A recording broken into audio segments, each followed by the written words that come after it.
Panahon na naman ng halalan at sangkatutak ang pagpipilian. Suriin ang tapat at ang karapat-dapat, wag lang basta sikat ang iyong isulat. Ito'y isang napapanahong suhestyon upang hindi ka magsisityong.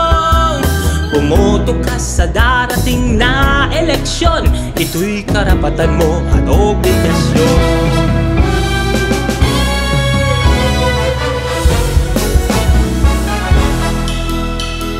Panahon na naman ng halalan at sangkatutak ang pagpipilian.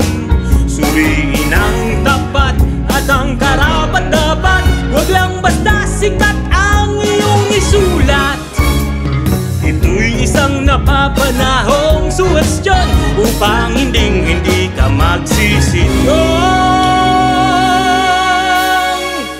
Bumoto ka sa darating na eleksyon, ito'y karapatan mo at obligasyon.